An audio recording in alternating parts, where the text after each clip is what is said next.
a CBS4 News exclusive. The chairman of President Trump's re-election campaign was in South Florida, and he sat down with our own Jim DeFede to talk about Florida's role in the upcoming election.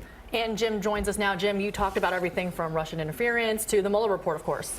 We did. That's right. Parscale was the digital guru for the Trump campaign in 2016, spending $97 million on Facebook, Twitter, and other sites. So getting his take on the Mueller Report, I thought would be interesting. Have you read the Mueller Report?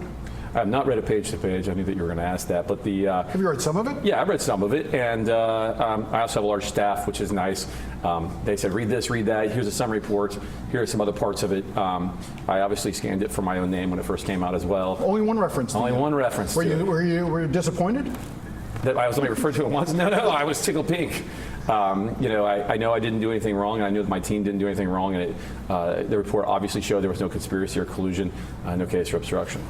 Correct on all those points. One of the things, though, that it did say was that the Russian government did attempt to interfere in the election on behalf of Donald Trump against Hillary Clinton. My question to you is, did you have any sense of that during the campaign? Yeah, I didn't have any sense of that, and I continue to say I've never been shown any proof directly. I've never seen anything that was in the report. I've never had anybody show me that it actually affected a single vote. There's one thing for people attempting to do things, another thing with them actually being successful. The Democrats wanted to make it look like they were successful.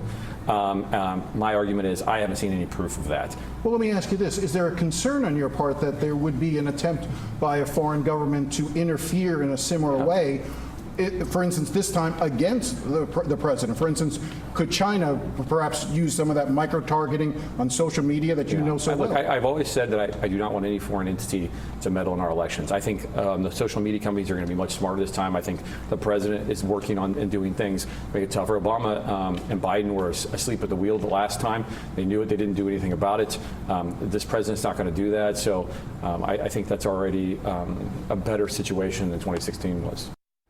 Now, obviously, I can tell you that Democrats disagree. They say that the president has not been focused on keeping, foreign interference out of our elections going forward. In fact, it's not even clear he's ever held a meeting on that subject. He doesn't talk about it. Jim, I know you also talked to him about the importance of Florida. The president has a big announcement in Florida. He does. He's formally going to kick off his presidential re-election campaign in the Orlando area in about 2 weeks in mid-June. It seems surprising because you would imagine that he's been campaigning since day one, but the official announcement will come in about 2 weeks. And any idea so far of how much that campaign is going to cost? Well, one of the questions that I had asked Brad Parscale was what keeps him up at night? What's his nightmare? He says he's not worried about the Democrats. He's not worried about Joe Biden and all the rest of it. So I said, what does keep him up at night? And he finally thought about it for a second. He says raising $1 billion. They think they're going to have to raise $1 billion. Now, to put that in context, in the 2016 campaign, the Trump campaign only raised about $380 million. Only $380 million. The Hillary Clinton campaign raised close to $770 million. So the fact that we're now talking about $1 billion or more being raised, and that's not counting outside money coming in as well, billions of dollars are going to be spent in 2020. Can hardly wait to see the ads on television. And there will be. He said they are going to do TV ads, not just Facebook ads anymore. You know that, Jim. Thank you very much. You can watch all of Jim's exclusive interview with Brad Parscale Sunday morning at 11:30 on Facing South Florida.